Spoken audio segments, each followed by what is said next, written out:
So in the last few years, my business partners and I have helped thousands of people get their dream jobs, and LinkedIn is without a doubt the most powerful tool you can use to achieve this, right? If you told me, Shane, you can only use one tool, yeah, pick one, your choice, in order to land somebody a job, it would definitely be LinkedIn. Now, I know that this is a bold claim, so here is a ton of proof that we have helped countless people get their dream jobs using LinkedIn. Now, here's one of my favorite examples because this person, Mahogany, actually didn't even get through setting up their profile correctly, but they used some of the methods that we teach, and in less than 2 weeks, they were able to land their first job offer. And I have a ton of interviews on my channel with people that we've helped get jobs. So for instance, Abdul, he went from no college degree and no experience to a $70,000 to $75,000 a year job. Ben went from being a college dropout janitor to making $80,000 in his first year. Kevin was a laid off construction worker that immediately was able to get a $65,000 a year job within 29 days. And Della might be my favorite overall story here. She was able to actually get a job at her dream company,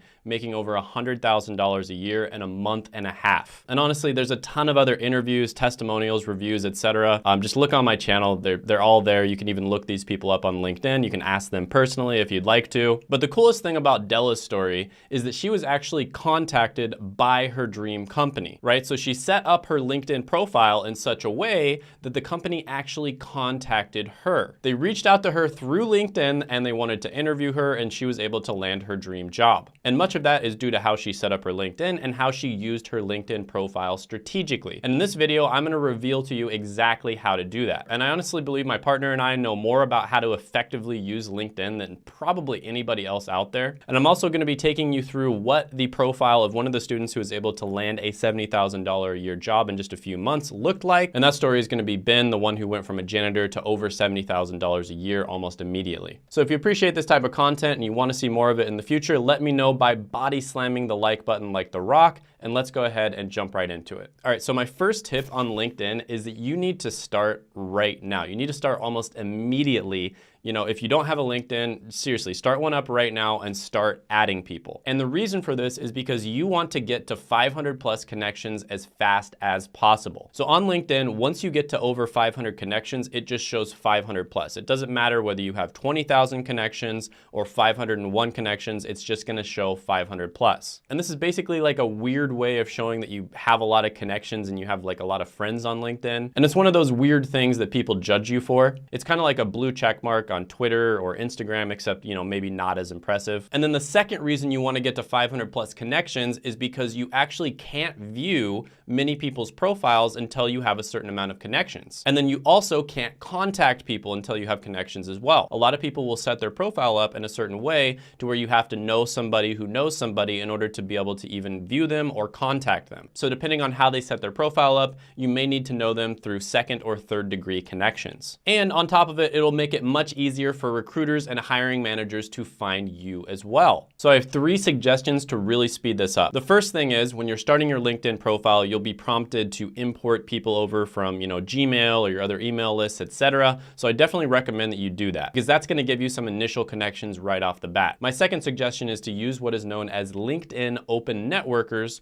or Lions. These are basically people who have set up their profile specifically designed to network with people. So they typically have thousands and thousands of people who they are networked with. Sometimes they even have 10,000 plus connections. So adding one of these people is almost like adding, you know, 10 or 100 normal connections. So I would try to add around 100 Lions if you can. And there's various ways to find these lists. Sometimes you can even find them related to specific industries. So just look up on Google Lions, LinkedIn Open Networking Lists. That's the easiest way to do it. Then you can just upload the file to LinkedIn. That's what I did when I was originally starting my LinkedIn. But if you can't find any of these lists, you can always just type into the, you know, bar up on top, Lions or LinkedIn Open Networkers, and there'll be a ton of people who have set their profile to that, and you can just add them. Now keep in mind, you can only add 100 connections per week, so it's gonna take you 5 weeks to get to that 500 plus, so you really wanna start with this right now. So very, very important, but my third tip is probably the most important of all, and that is to add people who are related to your industry. Now, of course, this is gonna be different depending on the career that you are in, but with that being said, adding recruiters, adding hiring managers, adding VPs, executives, directors, etc. Those are the types of people who tend to have a lot of connections. And not only do they have a lot of connections, but they are connected to people within your industry. So this is going to make it much more likely that you're going to be able to connect with them and get through to them if you want to try to find a job. And then of course, if there's a specific city you're trying to get a job in, make sure to connect with people who are in that area. Now, my second tip here is determining demand. So this is actually one of the best features of LinkedIn is not only can you determine the demand for a specific career, but on top of that, you can actually determine the demand at the entry level, right? So there's a ton of careers out there that have a lot of demand, right? So if you look them up on BLS, for instance, you'll see, oh, there's so much demand. But then you actually get into the career and you realize at the entry level, it's actually really difficult to get a job. But using LinkedIn, you can determine if it's one of those careers where it's easy to break into, right? Because there's a lot of careers out there that once you've broken in, once you've gotten the skills and the experience, it's easy to get a job, but getting that first entry-level job can be incredibly difficult. And you want to know if your career, the one that you picked, is going to be one of those. So LinkedIn is actually my favorite tool to determine demand now. So for instance, one of my favorite careers is tech sales. I've talked about that quite a bit on the channel. A lot of the examples that I showed you before of people getting, ridiculous numbers like $100,000 in a month and a half have come from tech sales. And another name for tech sales is business development representative. So if you search business development on LinkedIn, you're going to see 881,000 results. And if you sort by experience level and then you pick entry level, internship, and associate, you're going to see that there's over 400,000 results. And this is all in the United States of America, of course. But if you look up sociologist and you sort by entry level, you're going to see 120 results, right? So this is just an example, guys. I have no problem with sociology. I think it's very interesting. It's great. But if you're going to go into that career, you need to realize that you are going to be swimming against the stream. There's not very much demand for sociologists, especially at the entry level. So you can use LinkedIn to do a lot of research so you can make your life easier and your career more successful. All right, so number 3 on the list is going to be networking. LinkedIn is the most insanely powerful tool when it comes to networking. So let me give you an example of this. You go to LinkedIn and you click on people. Then you go to all filters. Then you go to current company and you select Google, right? Because you want to work at Google. Then you scroll down to the school and you pick the university that you went to. So in my case, I went to the University of Kansas. Then you click show results and you see 171 people who also went to the University of Kansas who now work at Google. Now, if you know anything about people who went to the University of Kansas, they're very passionate about their school. They have one of the best basketball programs of all time. In fact, I'll just say it, the best basketball program of all time. So if I reach out to these people, I'd probably have a 10 times better success rate at actually networking with them because we have something in common. Now, you can do this with more than just college. You could do it with the high school that you went to. You could do it with some club that you joined, some organization that you're a part of, etc. And people are much more likely to help you if you have something in common with them. And if you're able to have like an inside connection, somebody who just got a job at Google, they can probably tell you exactly what you need to do in order to get a job at Google as well. They may even be able to put in the good word for you and help you get a job directly. So honestly, this is just one example, but if you just get a little creative with it, you can see how unbelievably powerful LinkedIn is when it comes to networking. I use it for business networking now, right? Like I'm not trying to get jobs anymore. I own my own business now, but I use it for business networking quite a bit, and it is unbelievably powerful. A friend of mine owns a website and he uses it to get backlinks to his website. If you're familiar with SEO, you know how powerful backlinks are. So there's literally unlimited uses when it comes to the networking that you can do with LinkedIn. It is so unbelievably powerful. And networking, by the way, it's one of those things where you don't need it. You don't have to network, but if you do network, it's basically like a cheat code, right? So I highly recommend networking as fast and as soon as possible. Even if you're introverted, I'm introverted, I get it. It's hard to network, but I highly recommend doing this as fast as possible. The fourth thing that I want to point out about LinkedIn is that your LinkedIn is actually an asset to many companies out there. So what do I mean by this exactly? Well, LinkedIn limits the amount of profiles that you can create. So, you are a single person, you have a single identity, and you can only create one profile. On Facebook, you could create 10, 20, 30, 40 different profiles if you wanted to. But on LinkedIn, you can only create one profile, and they're probably gonna have you, send in your ID for verification. So because of this, and because of the fact that they limit the amount of messages that you can send, your LinkedIn profile is is truly an asset to every company out there. And it's even more of an asset to certain types of companies, because a lot of companies out there, especially B2B or business to business type companies, use LinkedIn for prospecting. So these companies are halfway paying you for your skills and halfway paying you to utilize your LinkedIn profile. So you really want to put your best foot forward and spend some time on your LinkedIn profile to make it look as good as possible. And in many cases, your LinkedIn profile is actually going to be more important than your resume. A lot of the time when hiring managers get your resume, they spend about 2 seconds looking at it just to look up your name basically, and then they'll look you up on LinkedIn, and then they'll spend several minutes looking at your LinkedIn profile. And if you have a great profile, you're really gonna stand out. All right, so number 5, let's talk about the LinkedIn profile picture. The first thing people are gonna see when they look you up is going to be your profile picture. So it's incredibly important to have a good one. And it literally costs like $20 to $50 to have a professional headshot done. There's probably a studio in your town that will specifically do a professional headshot for you. You know, you go in, it takes like 10, 20 minutes, you leave and you're good to go. They send you the headshot the next day. So I highly recommend just getting a professional headshot done, right? So here's a picture of Mark Cuban, an example of a professional headshot. A lot of the time they use the gray background paper, kind of like, you know, what I do here. I always use gray backgrounds because it just looks, I don't know, it just has this professional look to it. So if you get a professional headshot done, you know, you can skip the next little part, but the next part is for those people who are stubborn and they don't want to actually pay for it. So if you really want to just use a photo that you've already taken, or if you want to kind of like try to take a photo with a gray background like this, you can just hang up a gray sheet if you want. Just make sure you have good lighting. Take it with a good cell phone. And then you can use different websites like removebg.com that basically removes the background on the photo. And then you can kind of add in a more professional looking background if it doesn't look that good. Canva is a great online free tool you can use to edit these photos. You know, don't be stiff, don't be sloppy, have a nice shirt on, be business professional. Don't take a picture of you at a bar or, you know, you playing sports or anything like that. It's usually gonna be best for you to smile in your photo. You know, don't be too close to the camera. Don't choose a photo that's messy. Stand either straight to the camera like this or maybe slightly to the side. Don't show a photo of your back or anything like that. So I really do recommend just getting a headshot done, but if you want to take it yourself, here's a good example of a really nice photo where they took it with the background of a forest. So this is Ben. I kind of showed his example before, but this is what his profile looked like when he was able to get hired. So you can kind of see here, Ben's smiling. He's got, you know, a nice suit on. He doesn't even have to put a tie on. You know, I personally don't like wearing ties at all. But you know, if you want to look extra good, you can put a tie on. But you can see here he's wearing a really nice shirt, a suit. He's smiling. His hair is really well kempt. Looks like he kind of touched up and shaved a little bit. And yeah, overall, pretty nice photo. It gets the job done. The next thing after the photo, number 6, we're going to talk about is the title and headline. And to be honest with you, there's a lot to talk about here, and it really depends on the career path you're going down, the industry you're going into, etc. But with that being said, you really want to tell a story with your title or headline. You basically want to tell them exactly what you're looking for. So for instance, if you are trying to get a job as a business development representative, sales development representative, like I talked about before in tech sales, you would do something like this: sales development intern seeking opportunities, just like Ben did. Now, you want to be careful here to not come across as too needy. So needy.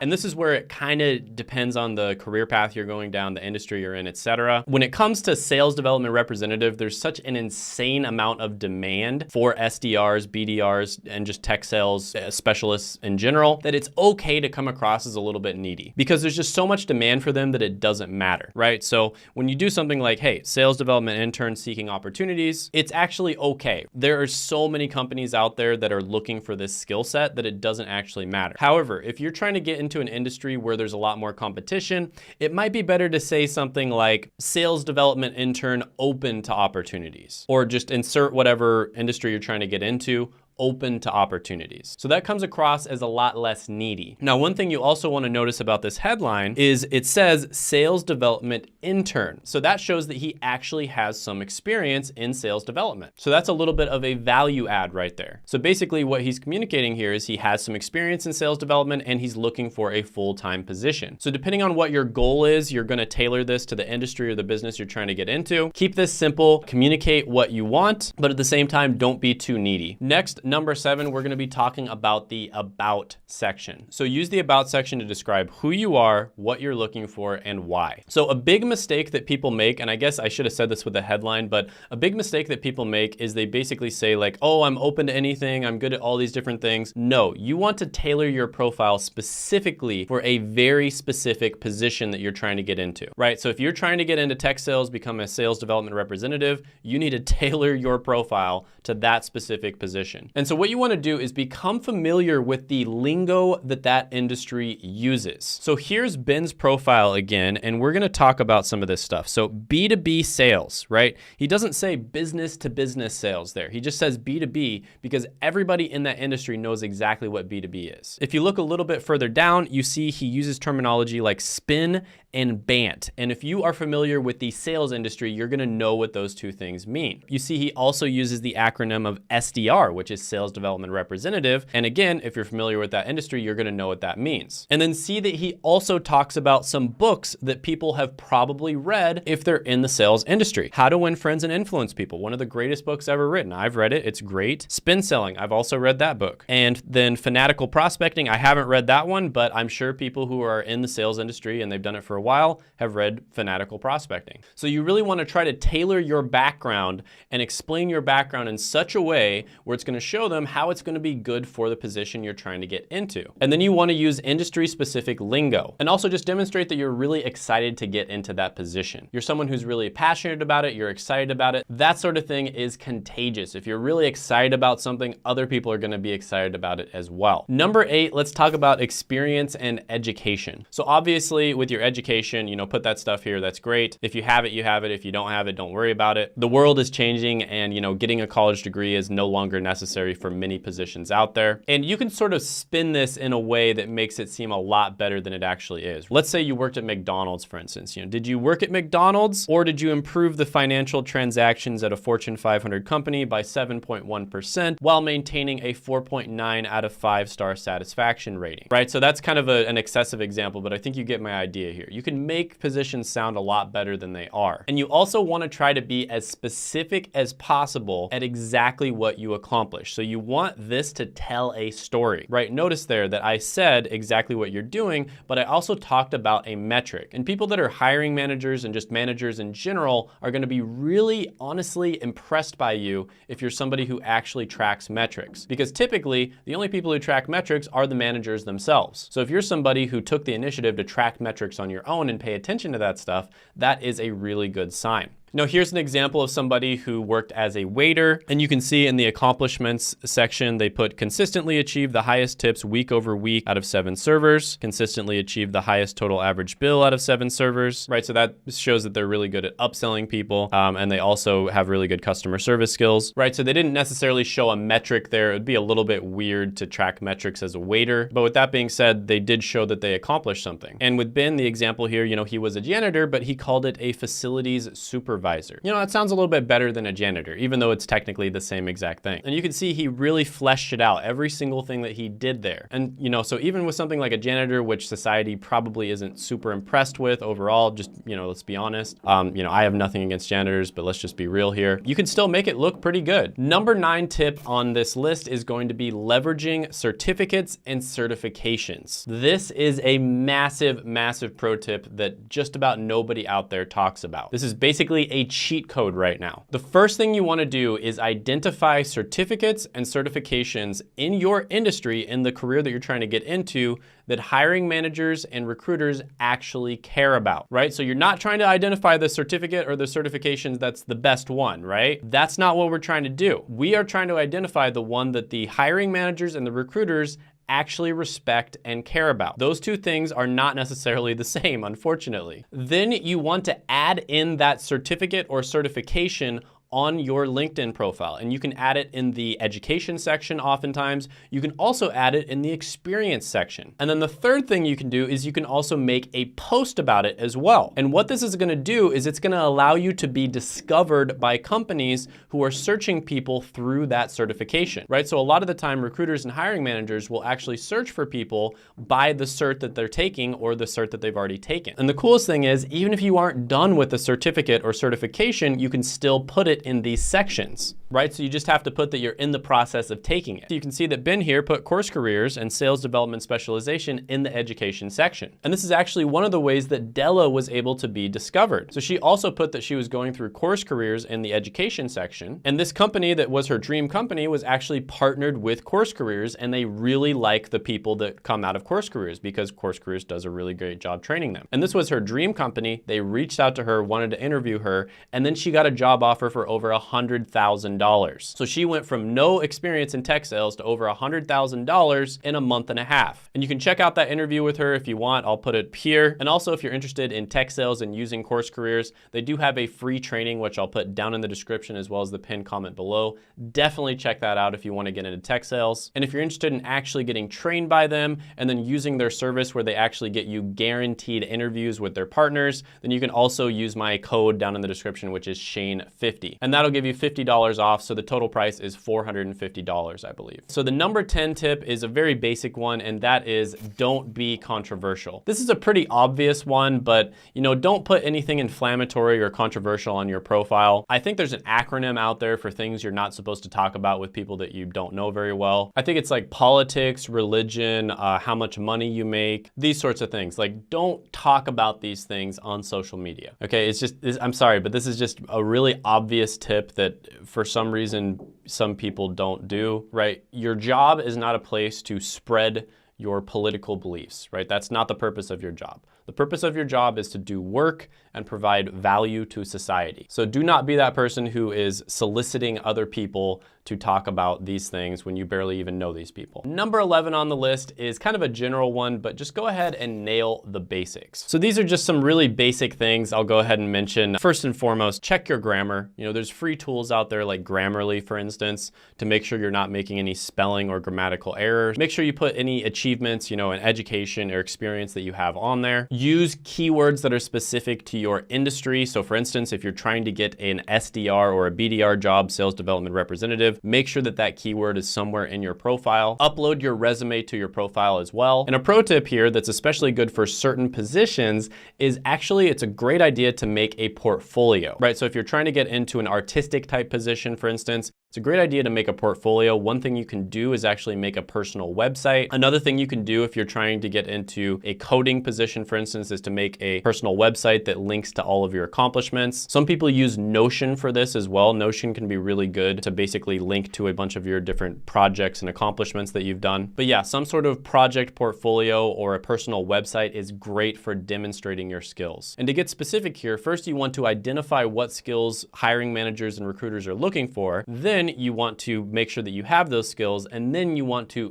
demonstrate those skills in an easy way, right? So you don't want to demonstrate them in like a 50-minute video or anything like that. You want to demonstrate them in such a way where they can tell that you have those skills in like 30 seconds. Some bonus stuff you can do is to have a customized URL. It does look a little more professional. You can make or post content about your field, and you can also interact with other people's content that are posting about your field as well. And that's especially good if you're trying to get into a specific company. So you add people in that company and then you interact with their content. It's going to be a great way for you to network with them and basically just leave genuine, thoughtful responses on their content. So yeah, this is some of the stuff that my business partner Troy and I teach at Course Careers. You can check out the interview I did with Della right here. It's a really awesome interview. You can see exactly how she was able to get that $100,000 a year job in a month and a half. Gently tap the like button, hit the subscribe button, ring the notification bell, and comment down below any thoughts, comments, criticisms, etc. And I will see you next time.